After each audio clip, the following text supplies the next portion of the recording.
ngaza ukuthi niyaphila. Ngiyathemba bafowethu niyaphila umhla ka-1 lo. Cha bafowethu ngithi ake ngize ke ne-update egcwele.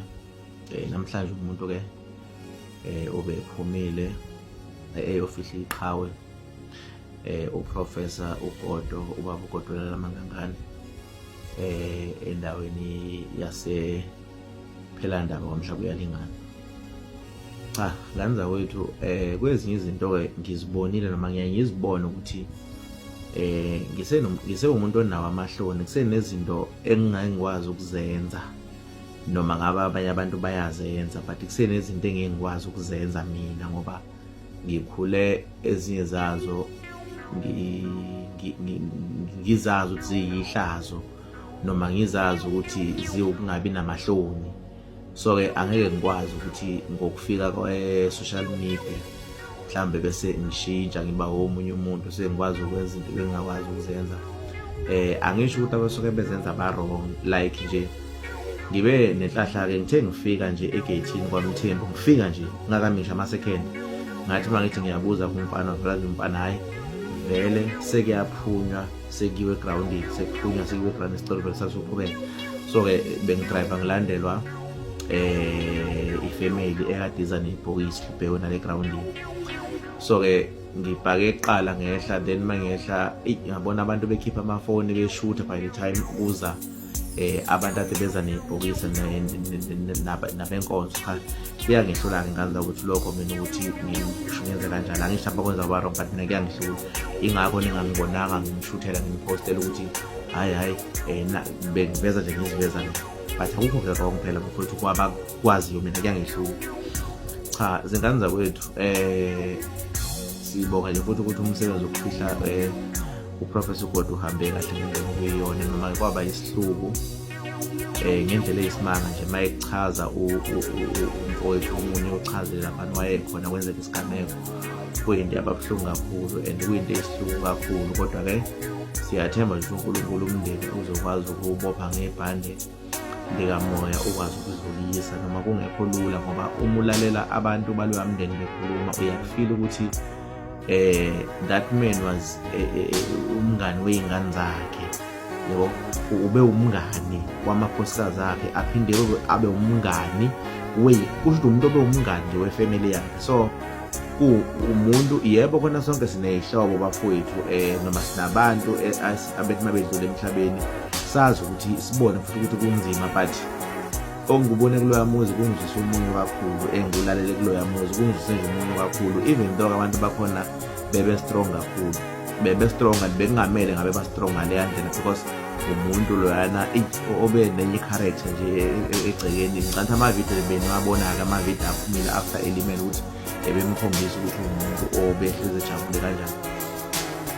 Angizokukhuluma-ke bafowethu okuningi, but nje bakuchazile ukuthi uma walimala kanjani okuyisihluku nokubuhlungu. Yabona uma kuzofika abantu bezolimaza umuntu egcekeni beze bemqhelise nabanye bethi siqhelane ukuze bethole yena, iba buhlunganyana leyo nto bafowethu, iba buhlungu nje kuyinto bathi uma bechaza kwayinto ebuhlungu.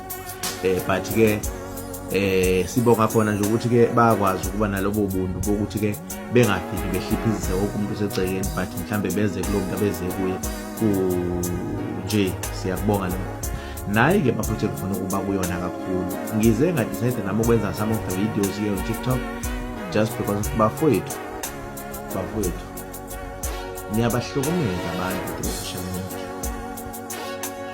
niyayihlukumeza imindeni yabantu abasuke bedlulelwe ziy'hlobo via u-social media. Izinto bafowethu enizikhomentayo nezinto eniziphostayo nezinto eniziphawulayo niyayilimaza imindeni eminingi abantu abasuke bedlulelwe ziy'hlobo. Uyabona into engifike ngayithola kunobhuti okukhulume kulapho kulowa mngcwabo, wakhuluma wamuzwa ukuthi uyahluthuka enhlizweni, wakhuluma wamuzwa ukuthi ukhuluma ngathi uyambona lo muntu akhuluma naye, ambonile ukuthi ubhale something on Facebook, but angisho ukuthi kunjalo, but indlela engilalele ngayo mina lowa bhuti meyekhuluma ngize ngathi bafowethu kade ngimi nabo ngathi ngiyazi lo bhuti wakhuluma ngathi lo muntu akhuluma nawe uyambona, and mumlalela kahle uyamuzwa ukuthi udlulisa imessage ya straight kumuntu eyabuye futhi uyambona lo muntu ayakulo. nifike nicreate ama-accounts, nihambe niye on Facebook, kushona abantu, nibhale umathanda ngabantu, nikhuluma umathanda ngabantu, nikhuluma into eningayazi ngabanye abantu. Into engiyithande kakhulu kulo yamngcwabo kaBaba uGodolela Makankane, umndeni wakhe akekho umuntu obenika umicrophone engasho ukuthi ubaba asisho ukuthi ubemsulwa, ube nawo amaphutha naye njengomuntu ngoba uwumuntu. Kodwa sizibuza ukuthi liphi leli iphutha akade engakaze asitshele lona thina, ngoba ubaba ube umuntu ongenaso isifuba. Even la ekhaya thina besimbiza ukuthi wakhahlelwa yihashi, ngoba ayikho into obuthi umuntu uyikhuluma naye angamtsheli lo muntu obukhuluma ngayo ayifihle.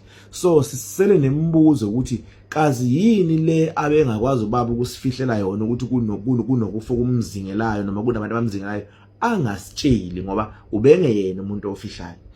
Inkulumo ke lebivela emalungwini alowamndeni. But yabona uthi emekhuluma lo wabhuti bafowethu, anibheke izithupha zenu on social media. Uma ngabe ungenayo noma ngabe imuphi nje umuntu, noma yebo khona ngeke sikwazi ukucontrola isociety, ngeke sikwazi ukunicontrola nibaningi yabo, but anigadeni bafowethu izithupha zenu. Uma ngabe ungenayo into sokuzoyisho ngomuntu ombone postiwe kuthi ushonile, ngiya understanda okomuntu mhlambe lese ulimala uyabonakala ukuthi uyobamba imoto yemali, mhlambe uyalimala uyabonakala ukuthi ubeqhekeza, mhlambe uyalimala uyabonakala ukuthi uberapeile, mhlambe uyalimala uyabonakala ukuthi ubebamba inkunzi.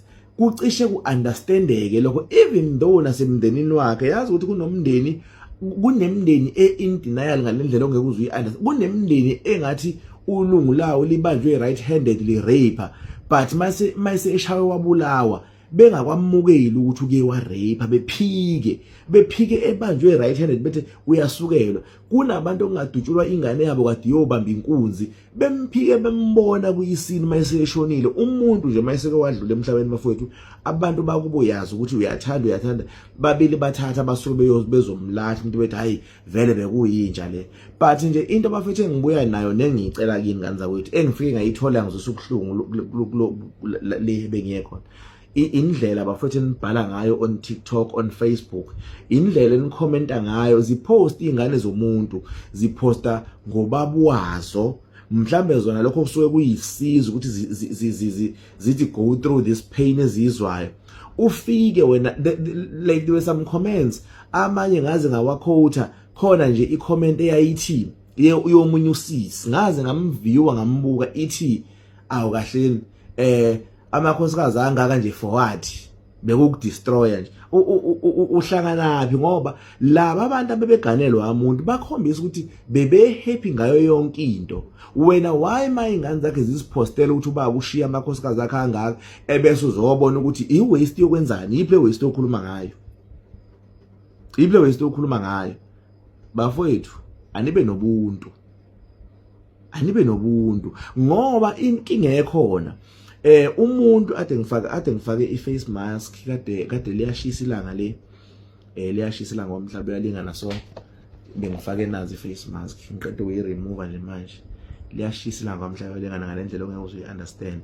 So bekungiphoqa ukuthi ngiyi-apply bese ngiyikhiphile, yikho ngibona lokhu ngishikisha khona okuncane okusele kumnyama, but nje liyashisa ilanga lapha lingishisile kakhulu yabo, ngize ngaba nananzi into liyashisa. But nje ngane zakwethu ukucela abafowethu, asibeni nabo ubuntu, asibeni abantu, noma ngabe imuphi umuntu osuke esedlulile emhlabeni ohleze wazi ukuthi noma yini oyithayiphayo noyibhalayo noyikhomentayo awusayibhaleli yena because yena akasaboni and nezingane zakhe nabakhosikazi ngeke sakwazi ukumfundela, but usuhlukumeza labantu abasele ngemuva okuyibona abafunda ama comments.